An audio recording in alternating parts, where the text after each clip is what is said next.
Hey, I'm excited for tomorrow! I'm excited for tomorrow! What's up, it's a culture detective here investigating your favorite albums, and today I'm going to be doing my second review of the day, and that would be the new Roger Waters album, The Dark Side of the Moon Redux.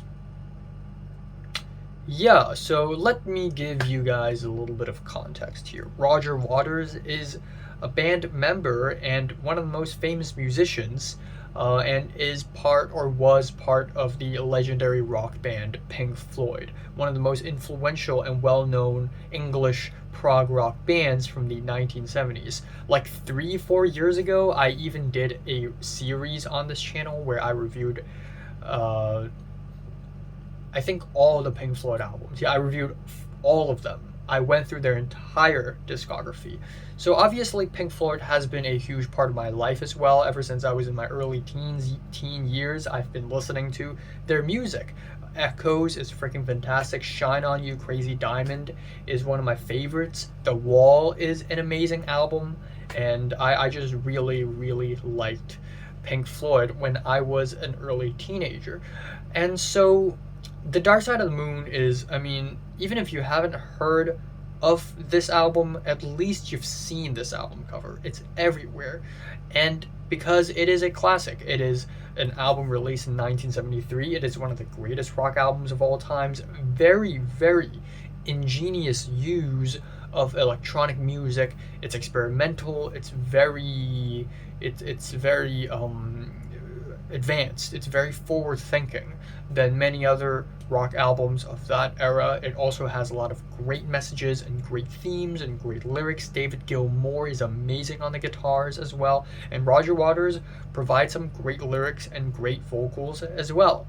And it's 2023 and it's been 50 years since The Dark Side of the Moon. It's a really huge deal. So Pink Floyd, aka David Gilmour and Nick Mason, and I'm sorry, but I forgot who's the other guy. Shoot. Um, they they they decided to release like a 50th anniversary version of the album.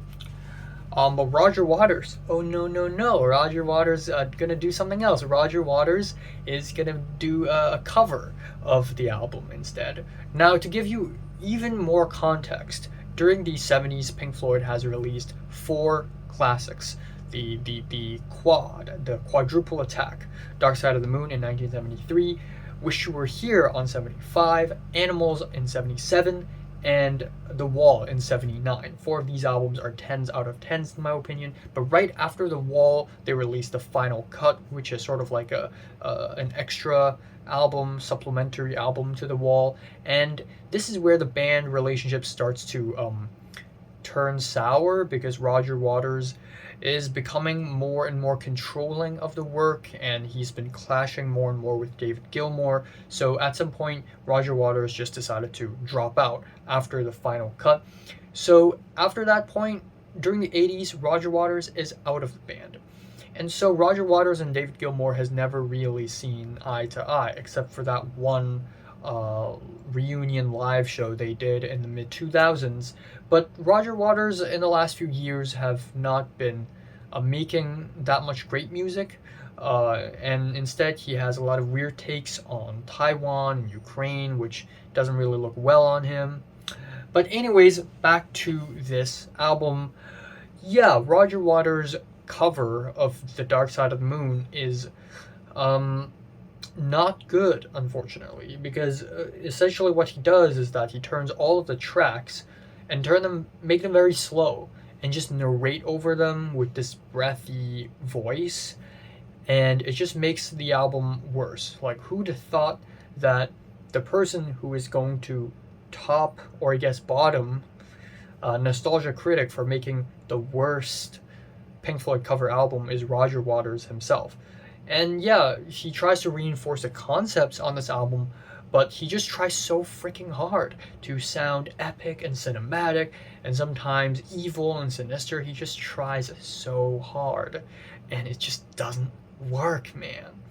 The album opens off with Speak to Me, and originally this is one of the most iconic intros to any album.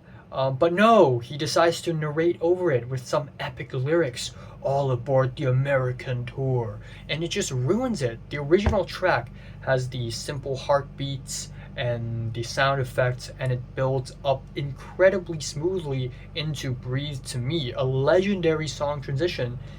The transition is not here on this album.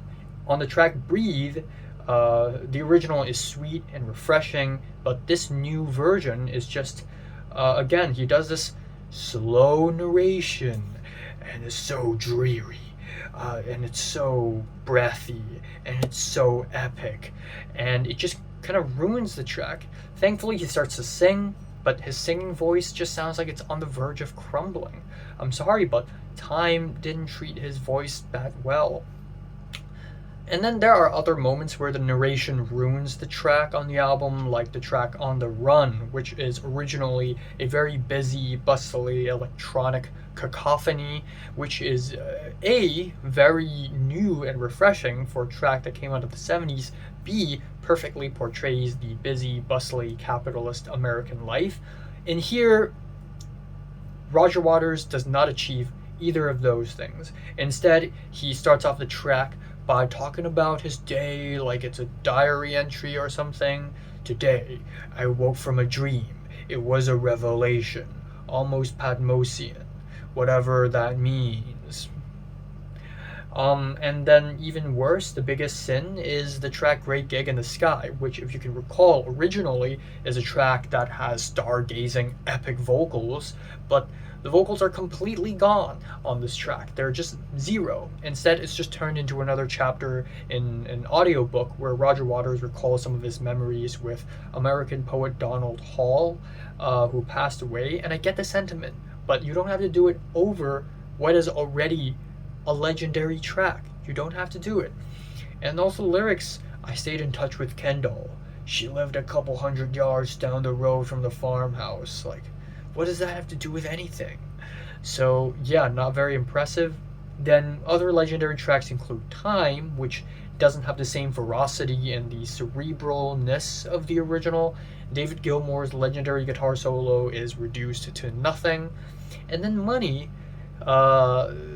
you know the legendary track bum bum bum bum bum bum bum bum bum.